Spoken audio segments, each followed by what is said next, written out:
الرجيم بسم الله الرحمن الرحيم الحمد لله رب العالمين الصلاة والسلام على سيدنا ونبينا أبي القاسم محمد صلى على محمد وآل محمد وأهل بيته الطيبين الطاهرين المعصومين المظلومين ولعنة الله على أعدائهم أجمعين أما بعد قال أمير المؤمنين علي عليه الصلاة والسلام أوصيكم بتقوى الله ونظم أمركم મૌલાએ કાયનાત ફરમાવે છે કે હું તમને તકવાની અને જીવનમાં રેગ્યુલર રહેવાની વસિયત કરું છું.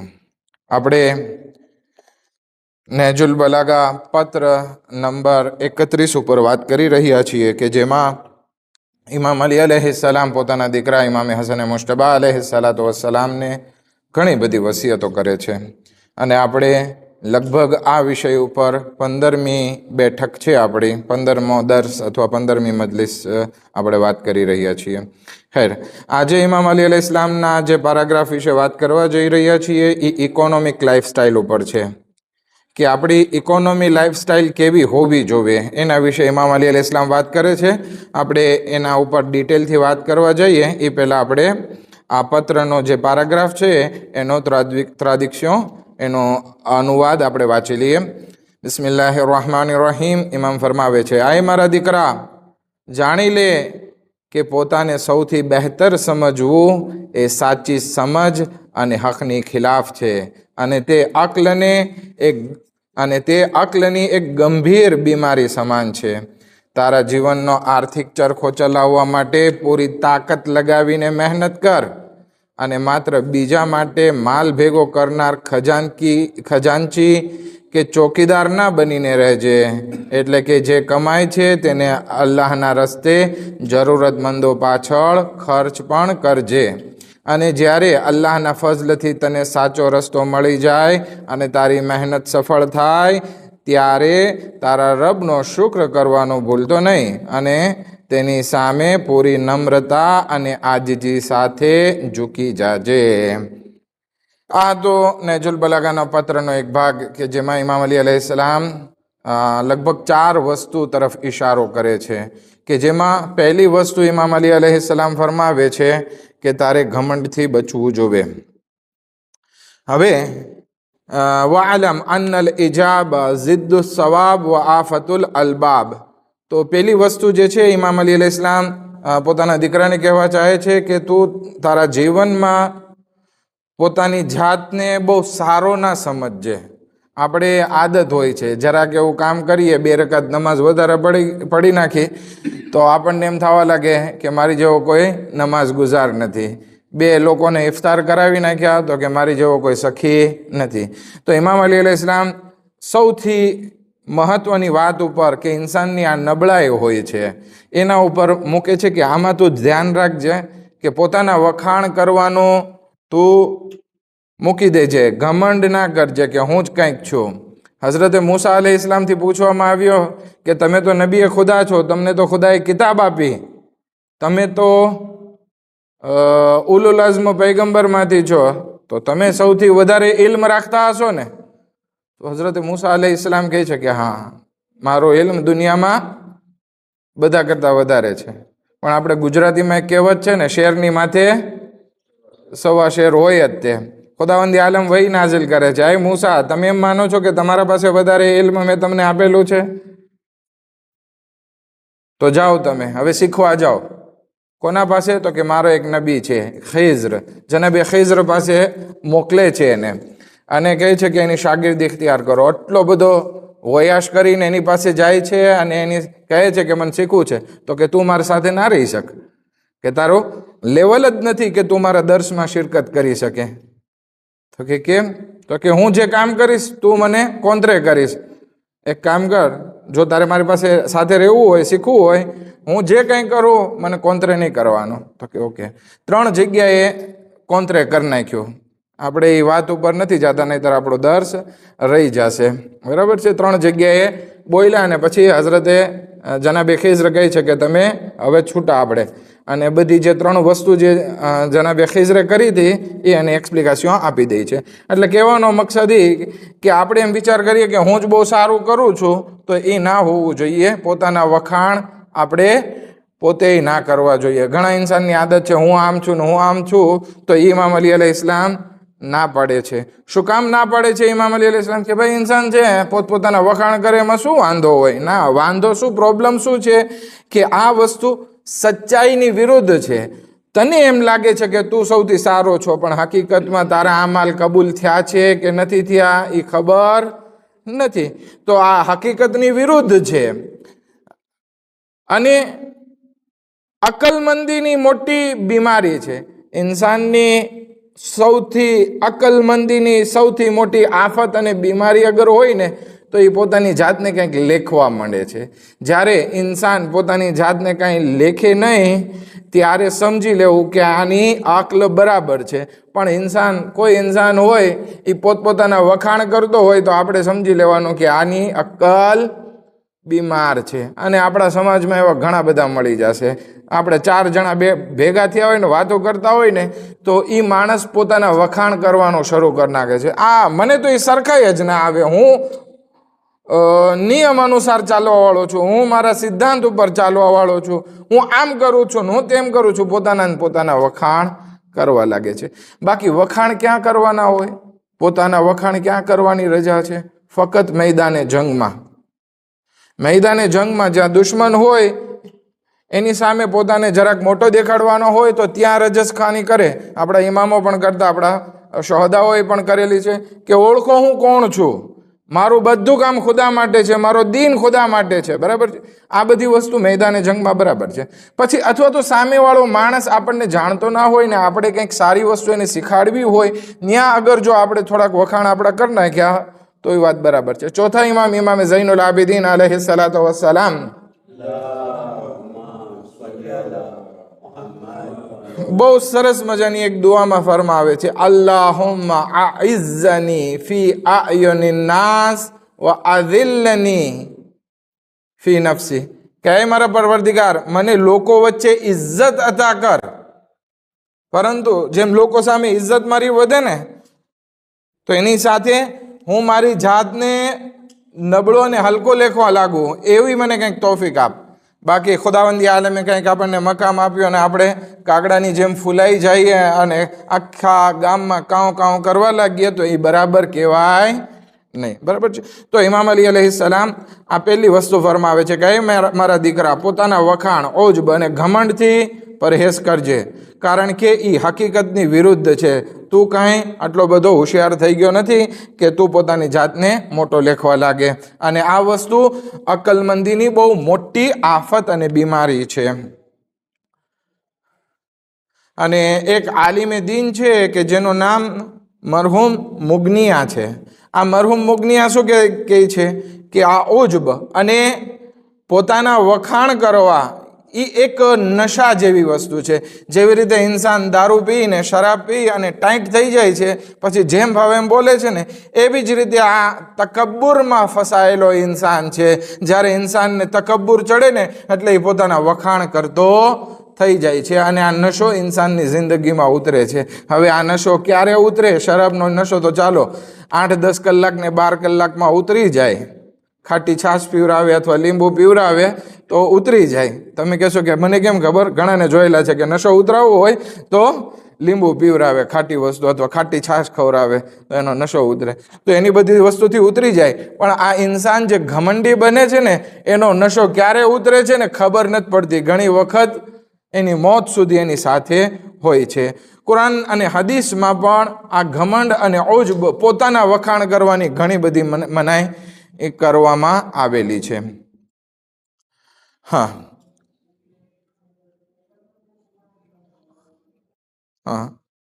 અને એમાં ઘણી બધી વસ્તુ કહેવામાં આવી છે. જેમ કે સૂરે ફાતિર આયત નંબર 8 કહે છે, અફમન ઝુય્યન લહુ સુઉ અમલિહી ફરઆહુ હુસ્ના.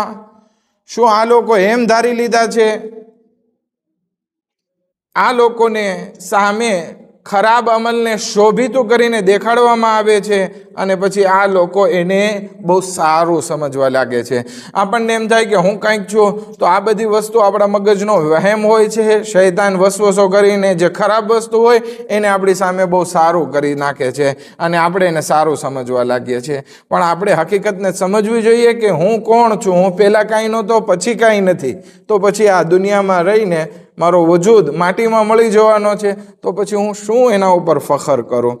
ખેર, ઘણી બધી હદીસો આપણને આ બધી બાબતે જોવા મળે છે. ખાસ કરીને મૌલાએ કાયનાતની આ બધી હદીસો છે જે લગભગ ગોરરુલ હિકમમાં આ બધા જુમલા બહુ મળી આવે છે. તો કહે છે કે ઉજબ જે છે એ આફતુ શરફ છે. ઘમંડ કરવું અને પોતાની જાતના વખાણ કરવા એ ઇન્સાનની શરાફત, ઇજ્જતની વિરુદ્ધ છે, ઇજ્જતની આફત છે. હવે કોઈ ઇન્સાન પોતાના વખાણ કરતો હોય તો અકલમંદ માણસ હોય ને એ બધા એની ટકાવારી મૂકી લે. કહેવાય છે ને કે ઇન્સાન પોતાની જબાનની પાછળ છુપાયેલો હોય છે. જ્યારે બોલવાનું શરૂ કરે એટલે ખબર પડી આવે કે આ કેટલા શાંતિમીટરનો છે, કેટલા શાંતિમનો છે. બરાબર છે ને? એવી જ રીતે જ્યારે કોઈ ઇન્સાન બધા અકલમંદ માણસો બેઠા હોય એની સામે વાત કરવાનું શરૂ કરે ને હું આમ છું ને હું આમ છું, તો ઓલા બધા લોકો ચૂપ થઈ જાય કે આ માણસમાં કાંઈ નથી, ખાલી ખોખું છે. આ શરાફતની મોટી આફત છે, એની ઇજ્જત ચાલી જાય છે. બીજી વસ્તુ ફરમાવે છે અલ આફતો લુબ્બુલ ઉજબ, જે હમણાં નહેજુલ બલાગામાં પણ આવ્યું ને એ જ છે કે બુદ્ધિને નાબૂદ કરે છે. આપણી અક્કલને, આપણે જેસવી ઇન્સાનને, બુદ્ધિને નાબૂદ અને ફના કરી નાખે છે. અલ ઉજબો યુફસિદુલ આકલ, ઇન્સાનની અકલને ફાસિદ કરી નાખે છે, ખરાબ કરી નાખે છે. સમરતુલ ઉજબ અલ બગદા, હવે આપણે જ્યારે હોય ત્યારે પોતાના જ વખાણ કરતા હોય ને તો લોકો પછી આપણા દોસ્ત ના રહે, બલકે દુશ્મન થવા લાગે. ઘણા લોકો હું કંઈક છું ને હું તોડી નાખું ને ફાડી નાખું, પછી લોકો ધીરે ધીરે એનાથી દૂર થવા લાગે, કીનો વધવા લાગે, દુશ્મનાવટ વધવા લાગે. અને છેલ્લી હદીસ આપણે ઇમામ અલી અલૈહિસ્સલામનો હદીસ લઈ લઈએ ઉજબ ઉપર, એટલે કે પોતાના વખાણ અને જેસવી ઘમંડ ઉપર. અલ ઉજબો રાસુલ હિમાકા, બેવકૂફીનું મૂળ અગર કોઈ હોય, ધોરીશન કંઈ હોય તો એ આ ઘમંડ છે. એટલે પોતાના વખાણ કરવાથી હર હંમેશ પરહેજ કરવું જોઈએ. બીજી વસ્તુ ઇમામ અલી અલૈહિસ્સલામ અહીંયાથી જે વાત કરે છે ને એ છે જિંદગીમાં મહેનત કરવા વિશે છે. એટલે કે હવે ઇકોનોમિક બાબત ઉપર ઇમામ અલી અલૈહિસ્સલામ વાત કરે છે. ફસઆ ફી કદહિક, ઇમામ ફરમાવે છે કે મારા દીકરા, તું તારા જીવનમાં ભરપૂર તાકાત લગાવીને મહેનત કર કમાણી કરવામાં. એમ નહીં કે હાલો આજે કામ ધંધો કર્યો ને કાલે ના કર્યો, આજે દુકાને 10 વાગે ગયો ને બીજા દિવસે 8 વાગે ગયો ને ત્રીજે દિવસે દુકાન ના ખોલી, હાલને થઈ રહેશે. ના, ખુદા રોજી દેવા વાળો છે ને એમ કરીને ઢીલું મૂકી દે. ઇમામ કહે છે ના દીકરા, તું આવું બધું કંઈ કામ કરજે નહીં, બલકે જ્યારે કમાણી કરવા જા ને તો ભરપૂર મહેનત કરજે તારા ફિલ્ડમાં. ઢીલું ઢીલું પોચું મૂકી દેતો નહીં. જ્યાંથી પણ તને મહેનત કરવાને, હલાલ તરીકાથી તને કમાણી કરવાનો મોકો મળે તું આગળ વધ, મહેનત કર, ભલે ઉજાગરા કરવા પડે કર, પણ પૂરેપૂરી મહેનત કરીને કામ કરજે. અને અહીંયા બહુ વધારે ઇસ્લામમાં ભાર મૂકવામાં આવ્યો હોય ને તો આ કમાણી ઉપર છે. અત્યારે કે કહેવામાં આવ્યું છે કે ખુદા ઇબાદતના 10 ભાગ રાખ્યા છે, એમાંથી 9 ભાગ ઇબાદતના શું છે તો કે હલાલ કમાણીમાં છે, હલાલ કમાણીમાં, હરામ કમાણીમાં નહીં. આટલું બધું ઓલું કર્યું છે. અને એક ભાગ જે છે આપણે નમાઝ રોજાને જે ઇબાદત કરીએ છીએ એ એક ભાગ છે. વધારે પડતા 9 ભાગ જે છે એ શેમાં છે? હલાલ રોજી કમાવામાં. તો ઇમામ કહે છે કે યાદ રાખજે મારા દીકરા, સરખી રીતે મહેનત કરીને કમાજે. રસૂલે ખુદાની એક હદીસ પણ આપણને મળે છે, મલઉનન મન અલકા કલ્લહુ અલન નાસ, કે ઈ ઇન્સાન મલઉન છે, એના ઉપર અલ્લાહની લાનત ઉતરે છે કે જે ઇન્સાન લોકો ઉપર બોજ બની જાય છે. એટલે મંગાતક લોકો આપણને એમ થાય કે હાજતમંદ છે આપણે દઈએ વાંધો નહીં, પણ એ અલ્લાહની નજરમાં અલ્લાહની રહેમતથી દૂર છે. મજબૂરી હોય એટલે માંગતા હોય તો વાત બરાબર છે, પણ ઘણા લોકોની બિઝનેસ થઈ ગયો હોય છે. આપણા સમાજમાં પણ ઘણા લોકો એવા છે, એનું કામ જ સવારે ઉઠે એટલે બધાની દુકાન શરૂ કરી નાખે, અથવા અઠવાડિયામાં રાખેલો હોય કે આજે આની દુકાને જવાનું છે, આની આજે દુકાને જવાનું છે, ત્યાંથી શું પૈસા ખેંચવાની વાત કરતા હોય. તો આવા લોકો કે જેણે મંગાતક ભીખ માંગવાને ધંધો બનાવી નાખ્યો છે, એના ઉપર ખુદાની લાનત ઉતરે છે, કારણ કે લોકો ઉપર બોજ બનવાની મનાઈ કરવામાં આવે છે. ઇસ્લામમાં બે વસ્તુની છે. એક વસ્તુ છે અલ્લાહ ઉપર તવક્કુલ કરવો, એને આપણે શું કહેશું? મુત્તવક્કિલીન, કે જે અલ્લાહ ઉપર તવક્કુલ રાખે છે, મહેનત પણ કરે છે અને પછી ખુદા ઉપર ભરોસો રાખે છે કે ખુદા જેટલું મારું રોજીમાં હોય, નસીબમાં હોય તો મને આતા કરી દે. અને બીજા લોકો છે એ છે મુત્તકિલીન, એટલે બીજા ઉપર ભાર બનેલા હોય છે. આ મુતવક્કિલીન બહુ સારા માણસો, પણ મુત્તકિલીન બહુ ખરાબ માણસો. લાનત થયેલી છે મુત્તકિલીન ઉપર. ઇમામ સાદિક અલૈહિસ્સલામ પાસે એક માણસ આવે છે ને કહે છે કે મૌલા, મારા હાથ, હું ડોસો થઈ ગયો, હું મજૂરી કરતો હતો, બધી શાક હોય, બોરી હોય ગુણી, એ ઉપાડીને દુકાનમાં પહોંચાડતો હતો, બજારમાં મારું કામ એ હતું. હવે મારા હાથમાં હવે તાકાત રહી નથી, ગડપણ આવી ગયું છે, તો હું શું કરું હવે? ઇમામ કહે છે કે અચ્છા, તારા હાથ ખરાબ થઈ ગયા, માથું તો બરાબર છે ને? તો કે હા મૌલા.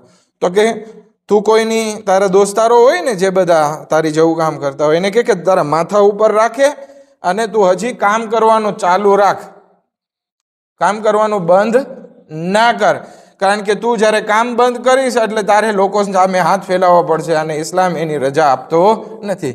આપણે આ રેતરેતનો કોન્સેપ્ટ બધા ફ્રેન્ચમાં ને બધી કોર છે ને કે હાલો હું તો રેતરેતમાં ચાલ્યો જાઉં, પણ ઇસ્લામમાં રેતરેતનો કોઈ કોન્સેપ્ટ છે નહીં, ક્યાંય રેતરેતની વાત નહીં. જ્યાર સુધી જીવતા જો મહેનત કરો, કમાઓ, ખાઓ, બરાબર છે?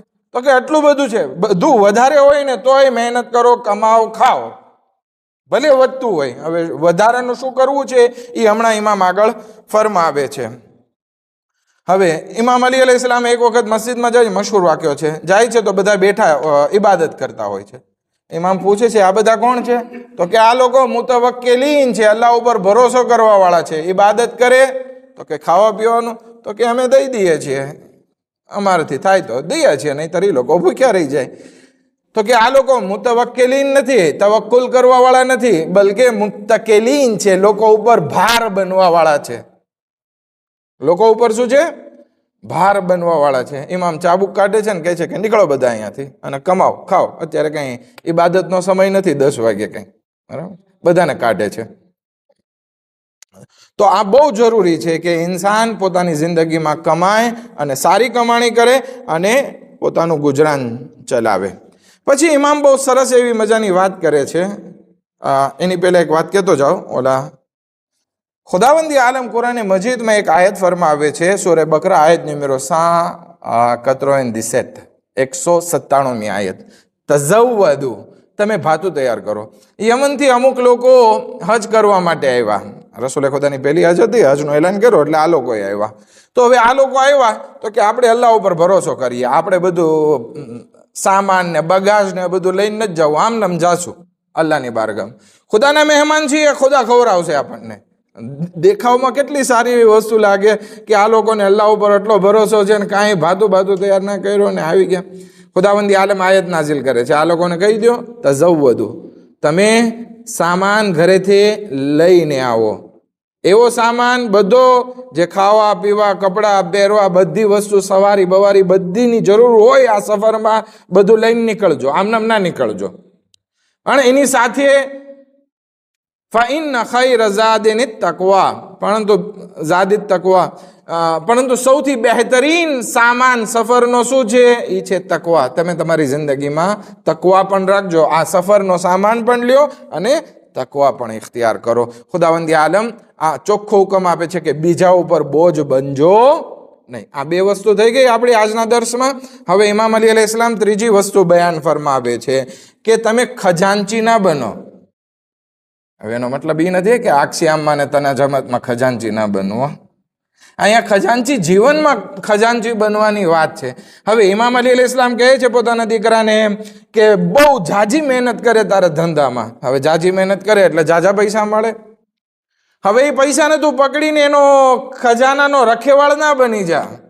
તારા પૈસાનો તું ખજાનચી ના બની જા. વલા તકુન ખાઝિનન લગૈરક. શું કામ? કારણ કે જ્યારે તું આટલું બધું ભેગું કરીશ તો તું એને સાચવીને રાખીશ, પણ કોના માટે રાખીશ? તારા માટે. તું જિંદગીભર તો કમાય છે, હદ ઉપરાંત કમાય, તો હવે તું કોના માટે મૂકીને જઈશ? બીજા માટે, એટલે તારા વારસદારો માટે. હવે અહીંયા જ્યાં પણ વાત આવે બીજા માટે મૂકીને જઈશ, તને તો ફાયદો નહીં થાય. તો તું એવો ખજાનચી ના બનજે કે તારી પાસે જે આવે એ તું પકડી રાખે. ના, એનાથી પછી તારે શું કરવાનું છે એ આપણે આગળ જતા વાત કરીએ. એક સલાવત પડે મોહમ્મદ વ આલે મોહમ્મદ પર.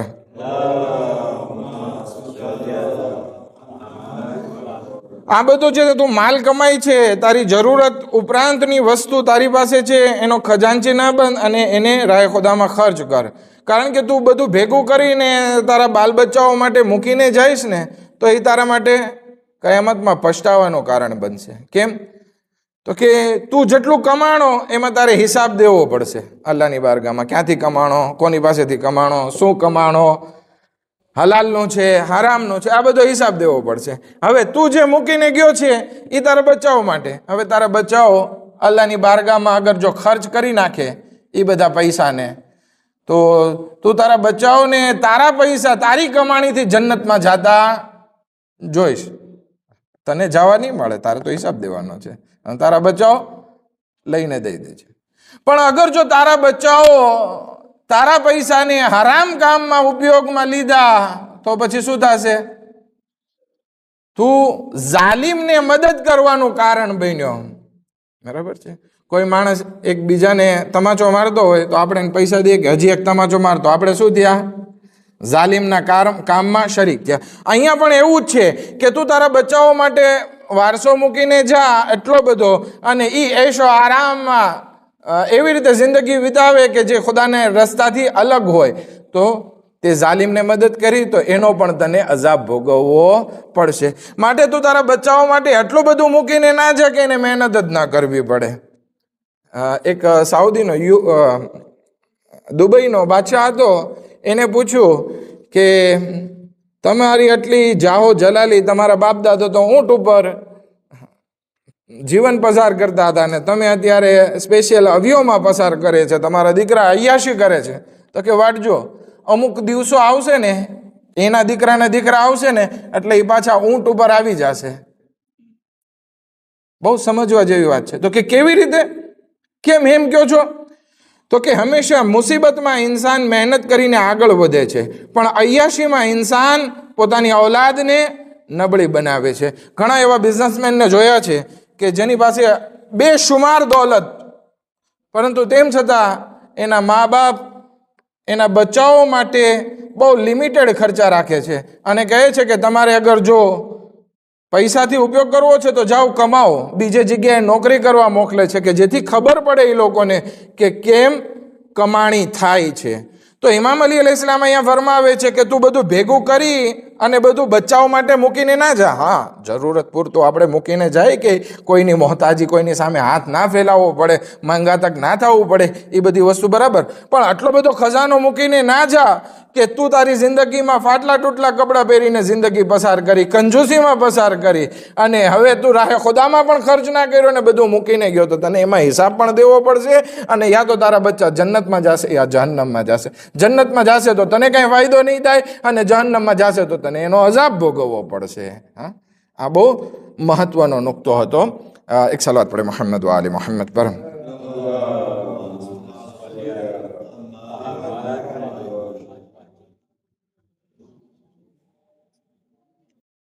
ખૈર, આપણે પછી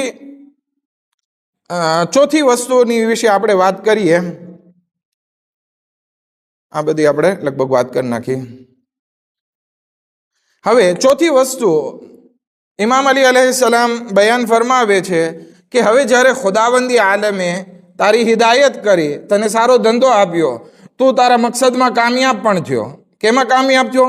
કમાણી કરવામાં, ઘરમાં બધાને સરખું રાખવામાં અને રાહે ખુદામાં ખર્ચ કરવામાં પણ તું કામયાબ થયો, તો પછી તું કંઈક જેસવી ના કરવા લાગજે કે હું બહુ મોટો અમીર થઈ ગયો, સખાવતમંદ થઈ ગયો. નહીં, હવે તારે જે વસ્તુ આવે છે ને તારી જિંદગીમાં, ચોથી વસ્તુ એ છે તારે શુક્ર કરવાનો. ખુદાએ આ બધી વસ્તુમાં તને કામયાબ કર્યો, તને તારા જીવનમાં પૈસા કમાવવામાં, ફેમિલીને રાખવામાં, રાહે ખુદામાં ખર્ચ કરવામાં, તું ખજાનચી ના બહેનો, બધું વાત બરાબર. તો હવે તારે શુક્ર કરવાનો છે. શુક્ર કરવાનો છે એટલે શું? તું જ્યારે એક પૈસાવાળો, એક હોદ્દેદાર બની ગયો અથવા ગમે મકામ આવી ગયો, તો હવે તું નમ્રતા રાખ તારા જીવનમાં. એક ઇન્સાન, એક ઝાડ કે જેમાં ઝાઝા બધા ફળ આવી જાય ને, તો એ નમતું હોય છે, કાંઈ ખજૂરીના ઝાડની જેમ છાતી કાઢીને નથી ઊભું રહેતો, બરાબર છે. એવી રીતે આપણી પાસે જ્યારે આ બધી વસ્તુ આવે તો આપણે જિંદગીમાં નરમાશ રાખવી જોઈએ. ઇમામ અલી અલૈહિસ્સલામ પોતાના દીકરાને ફરમાવે છે, વઇઝા અંતા હુદીતા લેકસ્દિકા ફકુન અક્ષમા તકુનો લિરબ્બિક. તો તું તારા પરવરદિગારની બારગાહમાં જ્યારે ખુદા તને બધા તારા મકસદમાં કામયાબ કરે, હિદાયત કરે, તો તું તારા પરવરદિગારની બારગાહમાં નરમાશ અને નમ્રતા રાખજે. અને જ્યારે ઇન્સાન અલ્લાહની બારગાહમાં નમ્રતા રાખે છે, નરમાશ રાખે છે, તો ખુદાવંદી આલમ એની નેમતોમાં વધારો કરે છે.